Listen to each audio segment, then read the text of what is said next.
Hello, c'est HR, votre chroniqueur. Aujourd'hui, je vais vous parler du thriller Abu disponible sur Netflix. On y suit Jania, une mère célibataire luttant pour joindre les deux bouts, s'occupant de sa fille malade, Aria. Après plusieurs déconvenues dans son rôle d'hôtesse de caisse, dans un magasin, elle se retrouve licenciée. Naturellement, elle demande son solde de tout compte à son employeur. Celui-ci refuse et dans le même temps, un braquage se déroule. Par un concours de circonstances, elle abat un des braqueurs, mais également son patron.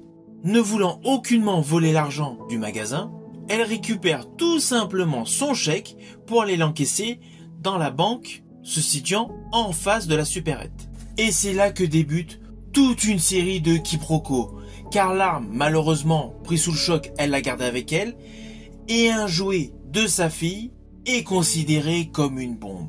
Et là, le film bascule totalement dans un thriller totalement anxiogène, avec naturellement toutes les forces de l'ordre qui se regroupent tout autour de cette banque. Alors ne vous inquiétez pas, je n'irai pas plus loin sur les lignes scénaristiques de ce film. Tout ce que je viens de vous dire se déroule assez rapidement pour vous mettre dans le contexte, car principalement tout le film se situe au cœur de cette banque.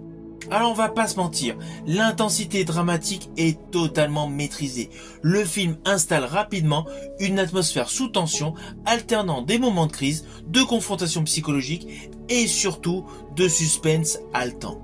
À cela s'ajoute le jeu de Taraji P. Henson, qui est totalement crédible dans son personnage de mère de famille en pleine détresse, avec surtout une large fragilité mentale.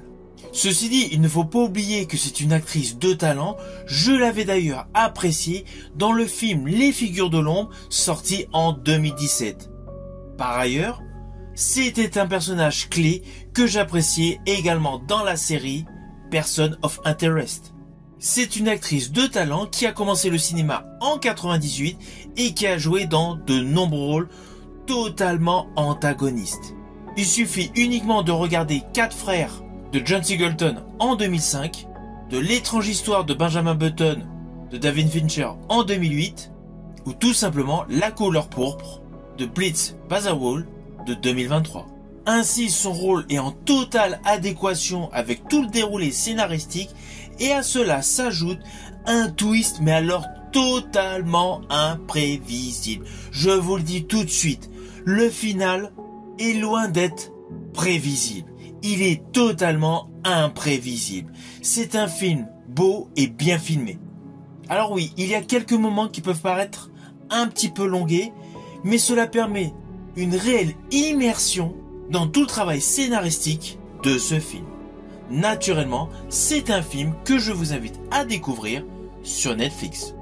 Si vous avez aimé ma vidéo, n'oubliez pas, petit pouce vers le haut, pensez au partage. Quant à moi, je vous dis à bientôt pour une prochaine vidéo.